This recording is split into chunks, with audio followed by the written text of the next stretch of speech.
Hello friends, welcome to the new episode of my channel. আমি অরিত্র। এখন আমরা কথা বলবো যে একটা মালায়ালাম ছবি নিয়ে, একটা মালায়ালাম থ্রিলার ছবি যেটার নাম হচ্ছে থালাভান বলে, যাতে লিড চরিত্র প্লে করেছে আসিফ আলী এবং বিজু মেনন, এরা দুজন রয়েছে। তো এই ছবিটা মালায়ালাম বক্স অফিসে বেশ বিশাল বড় হিট হয়েছে আর কি ছবিটা। তো দেখুন, থ্রিলার ছবি, আমরা থ্রিলার কন্টেন্ট প্রচন্ড বেশি কনজিউম করছি ওটিটি প্ল্যাটফর্ম আসার পর থেকে। মানে প্রায় এভরি উইকেই আমরা দেখতে পাই যে কিছু না কিছু থ্রিলার কন্টেন্ট আসছে। তো অডিয়েন্সেরও এক্সপোজার বেড়ে গেছে প্রচুর থ্রিলার সিনেমা দেখে দেখে। সো আপনি কি করবেন, নতুনত্ব কি করবেন? তো আপনাকে করতে কি হবে, যে স্ট্রাকচারিং নিয়ে খেলতে হবে। আপনি স্ক্রিন প্লেটাকে, মানে গল্প একরকমই, কিছুই প্যাটার্নস আছে তার মধ্যেই ঘোরাফেরা করবে, কিন্তু আপনি তার মধ্যে ভেরিয়েশনটা স্ক্রিন প্লের মধ্যে দিয়ে আনতে পারেন। এই যে বিজয় সেতুপতির মহারাজা ছবিটা এত লোকের পছন্দ হচ্ছে, হলেও হিট হয়েছে, পরে ওটিটিতে আসার পরেও প্রচুর লোকে কথা বলছে। সেখানেও কিন্তু দেখবেন মেনলি যে টাইম লাইন্স গুলোকে নিয়ে শাফলিং করে করে লোককে আর কি একটা শক ভ্যালু প্রোভাইড করে গেছে, এবং টুইস্টটা যেটা শেষে এসছে সেটা লোকেদেরকে একটা স্যাটিসফ্যাকশন দিয়েছে, সেটা শক দিয়েছে একটা। তো সেই সব মিলিয়ে কিন্তু ব্যাপারটা ইন্টারেস্টিং হয়েছে। নাহলে যদি গল্পটা দেখবেন, it is a regular revenge story আর কি। সেম ভাবে এই যে ছবিটা আছে, এই ধরনের ছবি কিন্তু আপনি আগেও দেখেছেন। আপনারা যদি রেগুলারলি সাউথের ছবি দেখেন, মালায়ালামেই আর কি এই টাইপের ছবি হয়েছে। একটা থানার মধ্যে ধরুন খুন হয়েছে, ইরাটা বলে একটা ছবি ছিল জজু জর্জ, যেটার মধ্যে থানাতে খুন হয়েছে, এবার একজন পুলিশ অফিসারই মারা গেছে, এবার নানান লোকের ওপর আর কি সন্দেহ যাচ্ছে। এবার এখানেও সেম ভাবে একজন পুলিশ অফিসার আছে, তার বাড়িতে একটা ডেড বডি পাওয়া গেছে।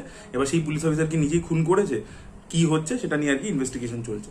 এবার এখানে যেটা করেছে, যে খুনটা কিন্তু ছবিটার প্রথমেই শুরু হয় না, মানে ছবিটা শুরু হয়ে একটা খুন হয়ে যায় না, কিন্তু আমরা দেখতে পাই হচ্ছে এই খুনটা হয় হচ্ছে 30 মিনিট পরে। এই প্রথম 30 মিনিটটা ইউজ করেছে ডিরেক্টর সেট আপটা করার জন্য, যে সেট আপটা কিন্তু খুব ভালো করেছে। যে তাতে কি হয়েছে অ্যাডভান্টেজ আমি বলছি, যে সেট আপের মধ্যে ও বুঝিয়ে দিয়েছে যে এই থানাটার মধ্যে প্রত্যেকের মধ্যে ডাইনামিক্সটা কিরকম। তাই জন্য যখন মার্ডারটা হচ্ছে, তারপর থেকে আপনি কিন্তু প্রতিটা ক্যারেক্টারের উপরই সন্দেহ করছেন। ইভেন যে ইনভেস্টিগেট করছে তাকেও কিন্তু একটা মানে কারণ দিয়ে দিয়েছে, যে এ কিন্তু এই কেসটাকে ঘেটে দিতে পারে, এই কেসটাকে কিন্তু রেজাল্টটা সে এরকম ডাইরেকশনে নিয়ে যেতে পারে। যে ইনভেস্টিগেট করছে, যে প্রোটাগনিস্ট, তার দিকেও কিন্তু একটা সন্দেহ ছুড়ে দিয়েছে আর কি। তো সেই ব্যাপারগুলো কিন্তু খুব সুন্দর একটা সেট আপ করেছে।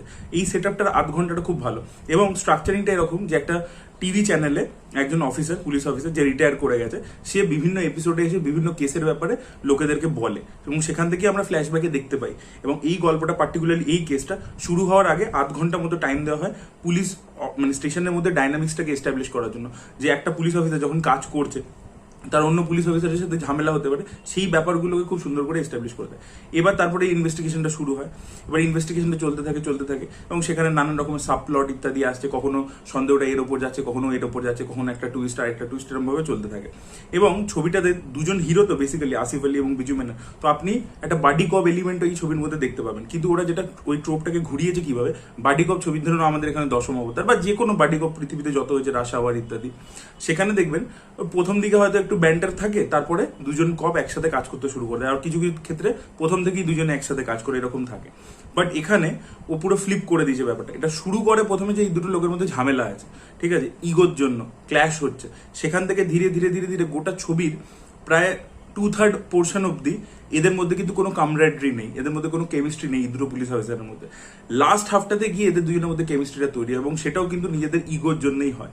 এবং তারপরে লাস্ট একদম যে ক্লাইম্যাক্সের পোর্শনটা 1/3 অফ দ্য ফিল্ম, সেখানে গিয়ে কিন্তু ছবিটা পুরোপুরি মানে একটা বাডি কপ ফিল্মের মতো, যে দুজন মিলে ইনভেস্টিগেট করছে, একটার পর একটা ক্লু খুঁজে বার করছে, সেখানটা তখন ওই রকম ট্রান্সফর্ম হয়ে যায় আর কি। তো সিনেমাটা নিজের জনরাটাকেও চেঞ্জ করতে থাকে আর কি। তো সেগুলো রয়েছে। বাট দেখুন, ছবিটার মধ্যে কিছু প্রবলেমও আছে। যদি আপনি থ্রিলার ছবি দেখেন, এখানে একটা টাইমের পরে জিনিসটা ওভার স্টাফিং করে দিচ্ছে, মানে সাবপ্লটস ইত্যাদি প্রচুর ইনফরমেশন আসবে। তো একটা টাইমের পরে আপনি ট্র্যাক রাখতে পারবেন না। আপনার মনে হবে যে ভাই এটা কি দেখালো, ওটা কি দেখালো, ওখানে একটা বললো, এখানে একটা বললো। তো সেই জিনিসটা একটা ওভার স্টাফিং করে দিয়েছে ছবিটার মাঝামাঝি পোর্শনটা। আর ছবিটা শেষের দিকে গিয়ে যে মেন টুইস্টটা আছে, সেই টুইস্টটা ভালো, সেই টুইস্টটা প্রেডিক্ট করা যায় না, আনপ্রেডিক্টেবল টুইস্টই রয়েছে। কিন্তু একটা টুইস্ট যখন রিভিল হয়, তার যে পাঞ্চটা আমাদেরকে আমরা পাবো, তার জন্য আগে থেকে কিছু একটা সেট আপ করতে। এই যে মহারাজার এক্সাম্পল দিলাম, মহারাজাতে ওই পাঞ্চটা এত সুন্দর করে কেন ওয়ার্ক করে, কারণ অনুরাগ কাশ্যপের ক্যারেক্টারটাকেও কিন্তু আগে থেকে স্পেস দিয়ে দিয়ে দিয়ে দিয়ে বিল্ড আপ করেছিল মহারাজা ছবিটার মধ্যে। বাট এই ছবিটার মধ্যে যে টুইস্টটা, যে ঘটনাটা ঘটছে, সেটা আমাদের থেকে পুরো লুকিয়ে রেখেছে ডিরেক্টর।